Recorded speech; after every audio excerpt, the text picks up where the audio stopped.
বিয়ের আগে একটা সময় ভাবতাম যে বর কাজ করবে, বাইরে কাজ করবে, ডিউটিতে যাবে, আমি বাড়ির সমস্ত কিছু কাজ কিন্তু একা হাতে সামলাবো। সেই কথাগুলো ভগবান মনে হয় তখন একদম সকানে শুনে নিয়েছিল।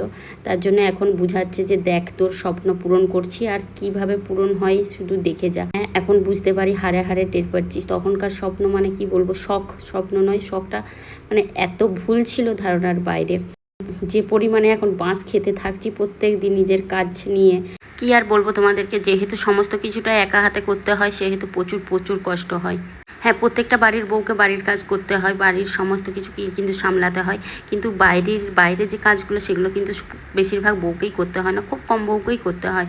আর আমার তো প্রত্যেকটা কাজ যেদিকটা না করব আমার তো সেদিকটাই চলবে। যে মানুষগুলোর সাথে আমি থাকি তাদেরকে যতই চেষ্টা করি, যতই বলি, তারাকে কোনো দিনও কিন্তু আমি পরিবর্তন করিও না আর করতে পারবও না। কারণ অনেকবার চেষ্টাও করেছি, করিনি বলবো না যে চেষ্টা করিনি, কিন্তু তারা কোনো দিনও পরিবর্তন হবে না। তো সেইটুকু নিয়েই আমি মানিয়ে গুছিয়ে চলার চেষ্টা করি।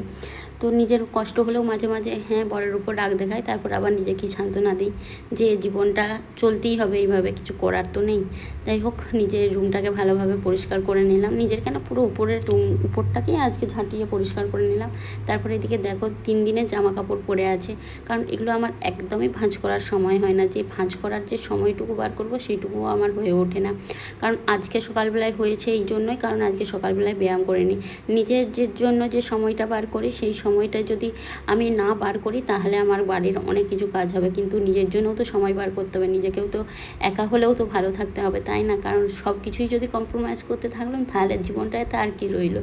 যাই হোক, একটু ইমোশনাল হয়ে গেলাম। আর এদিকে দেখো, তারপর উপরের কাজ সেরে এসেছি রান্নাবান্না করতে। ছেলেকে স্কুলে দিয়ে এসেই কিন্তু সমস্ত কিছু শুরু করেছিলাম। আবার রান্নাবান্না কমপ্লিট করে দেখো এদিকে রেডি হয়েছি, আবার কিন্তু ছেলেকে আনতে যাবো এই রোদে রোদে।